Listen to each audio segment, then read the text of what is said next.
Ini sekarang teori yang paling terkenal dari Gadamer. Namanya effective history.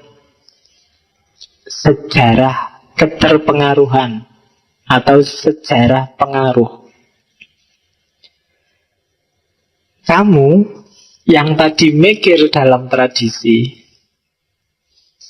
isinya adalah apa sih yang terjadi dalam tradisi, Pak? Effective history. Sejarah pengaruh. Jadi yang kamu pikir itu pasti pengaruh-pengaruh tarian-tarian dari sekelilingmu.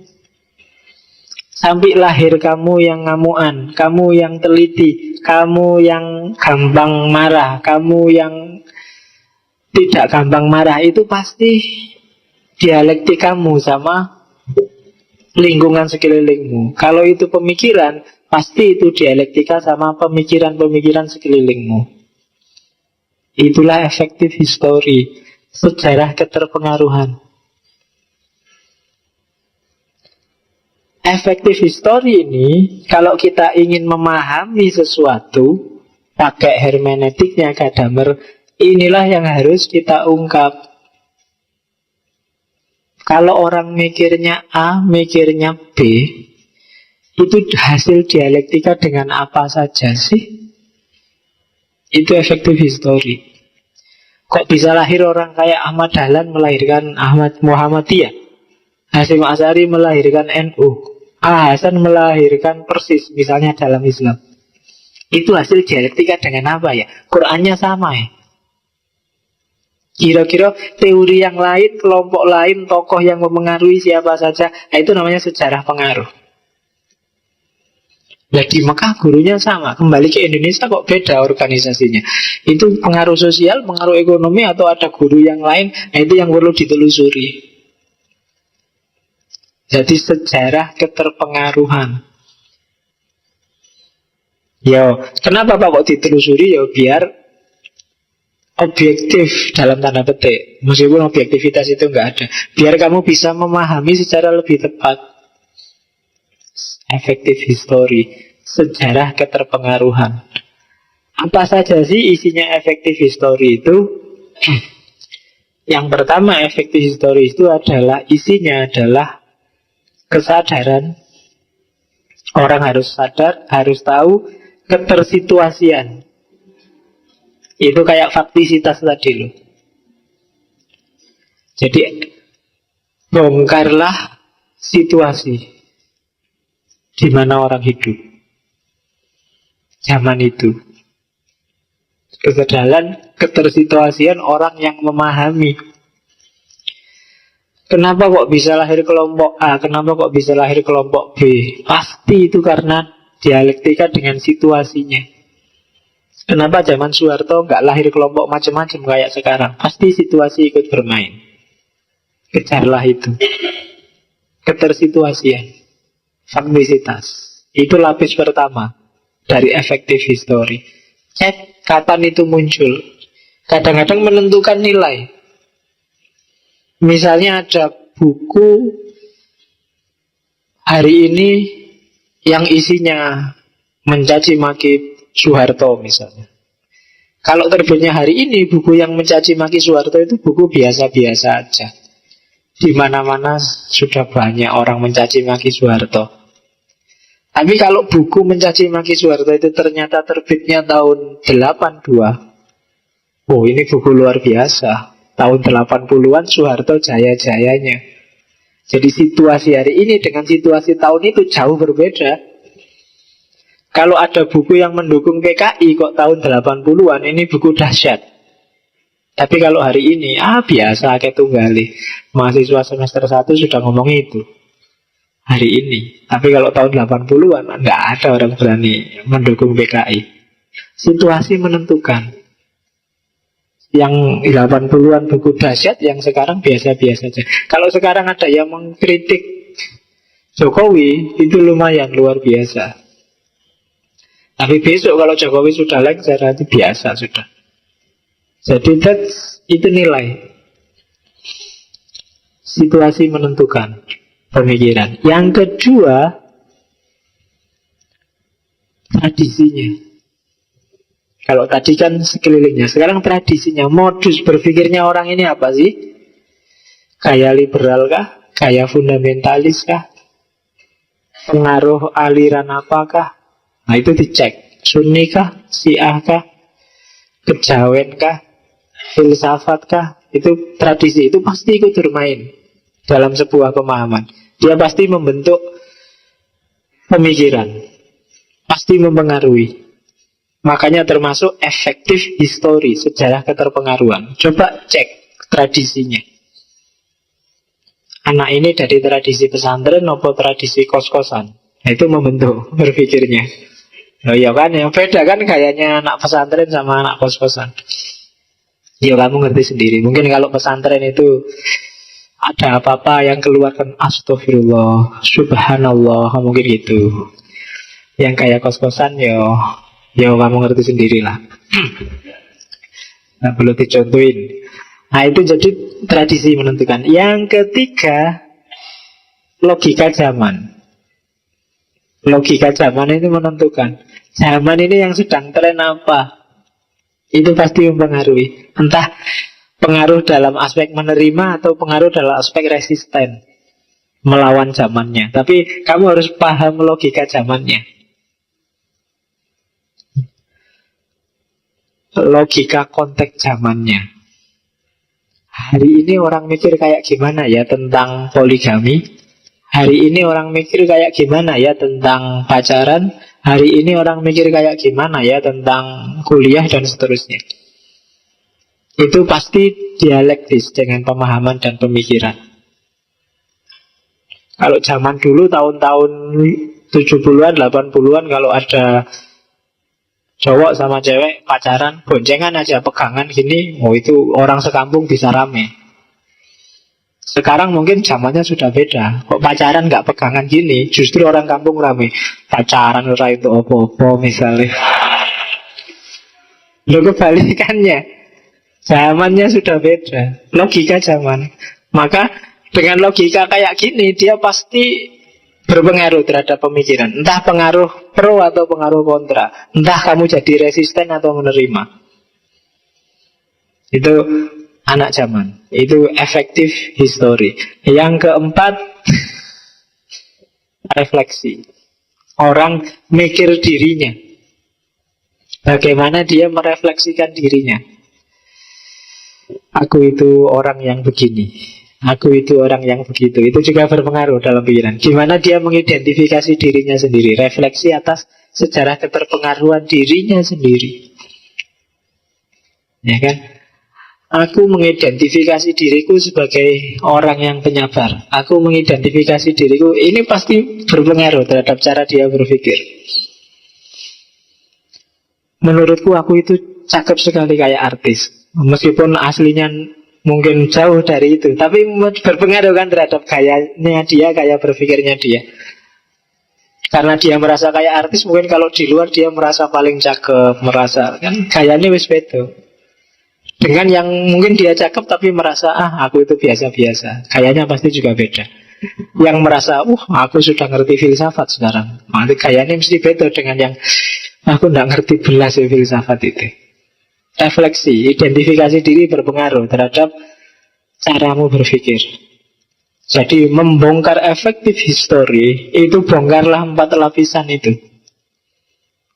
Itulah sejarah keterpengaruhan. Dan ini juga membuktikan bahwa tidak ada manusia yang bisa keluar dari sejarah. Setiap orang pasti historis. Makanya nanti kalau di Gadamer, kalau ada orang bilang kita harus agak menenggang dunia, keluar dari dunia untuk berpikir secara objektif, itu diketawain kalau Gadamer. Tidak bisa kamu keluar dari dunia itu. Kamu keluar dari tradisi itu tidak bisa.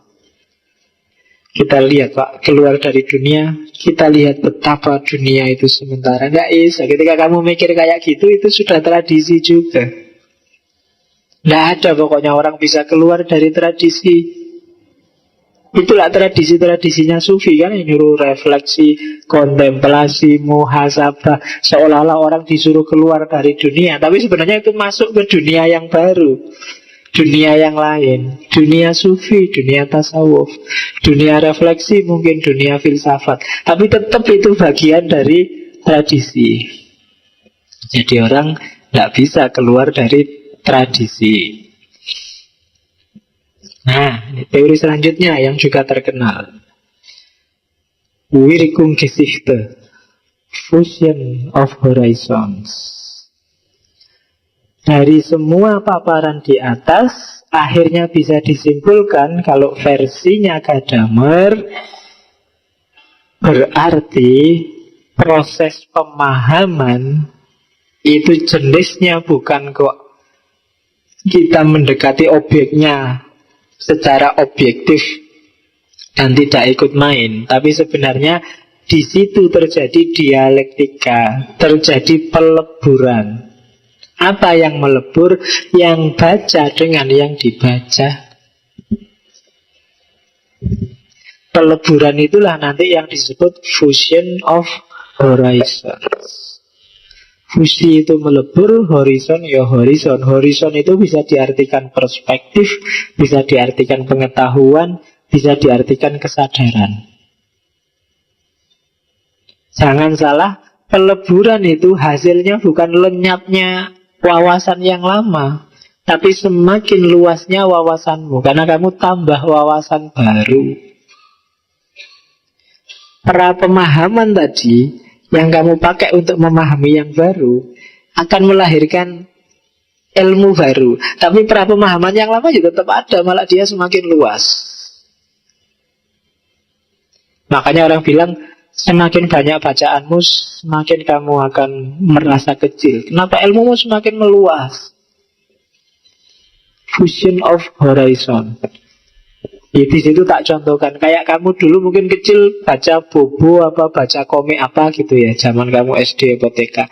Sekarang balenono. Sekarang ulangi, kalau kamu pulang kampung, bacaan lagi Bobomu atau komikmu. Nanti kan rasanya sudah beda dibandingkan zaman kamu kecil. Kenapa? Horizonmu sudah luas gitu. Dulu waktu kecil kamu dibohongi, ada Superman, ada Batman, bisa terbang dan kamu percaya kan? Oh itu ada benar Superman itu, pakai jubah, celana dalamnya di luar. Oh, ini. Dan kamu percaya itu. Sekarang kan nggak lagi. Ya seneng lihatnya, tapi sudah nggak kayak dulu lagi sudah. Apalagi cerita Sinterklas, orang waktu Natal bagi-bagi hadiah, kayak ya, tapi sekarang enggak. Dulu mungkin kamu lihat Dragon Ball, lihat Avatar, lihat apa itu kan, wah, seneng luar biasa. Sekarang biasa-biasa aja. Wawasanmu sudah luas, kamu horizonmu sudah luas. Fusion horizon itu kayak gini loh. Kalau saya baca Quran, itu berarti apa? Pemahamanku dibatasi oleh Al-Quran. Kandungan Quran yang luas itu terbatasi oleh aku. Maka hasil pemahamanku terhadap Quran itu nilainya tidak sama persis dengan Qurannya, juga tidak sama persis dengan aku. Dia sudah fusi. Al-Quran dibaca Imam Syafi'i, lahirlah madhab Syafi'i. Itu fusi. Dibaca oleh Imam Malik, lahirlah madhab Maliki. Itu fusi. Fusion of horizons. Jadi itu sudah tidak lagi Imam Malik dan Imam Syafi'i, tapi Imam Malik dan Imam Syafi'i yang dibatasi oleh isinya Quran, dan Quran yang sudah versi Imam Malik dan versi Imam Syafi'i. Itu hasilnya fusi. Nanti mungkin Imam Syafi'i dibaca lagi oleh Ghazali misalnya, lahirlah Syafi'i versi Ghazali. Imam Ghazali dibaca oleh Imam Nawawi, nanti ya Ghazali versi Nawawi. Imam Nawawi dibaca oleh Hasyim Asy'ari, lahirlah NU. NU dibaca oleh Gus Dur, lahirlah NU versi Gus Dur. Gus Dur dibaca oleh pengagumnya, lahirlah Gus Durian dan non Gus Durian. Ya kan? Dan itu fusion. Fusi luas kan akhirnya. Dari Quran satu aja dan Imam Syafi'i satu lahir luas sekali. Semakin lama semakin luas. Tidak semakin miskin, tapi semakin kaya dan luas. Itulah fusion of horizon. Kalau di Gadamer kan gambarannya kalau kita naik ke gunung itu loh.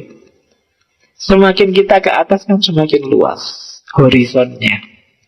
Meskipun ya tetap ada batasnya.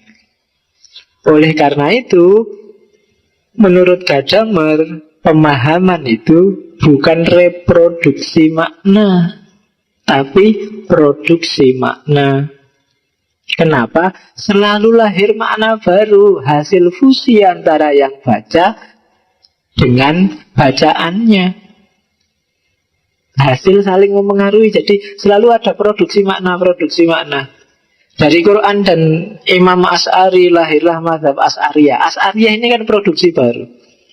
Asy'ariyah dibaca Ghazali, lahirlah Asy'ariyah yang Ghazalian. Ini kan produksi baru. Nanti bisa lahir NU dari Ahmad Dahlan, bisa melahirkan Muhammadiyah. Nanti Muhammadiyah versi PAN dan versi yang bukan PAN. Nanti PAN yang versi Amin Rais dan yang bukan Amin Rais, kan gitu.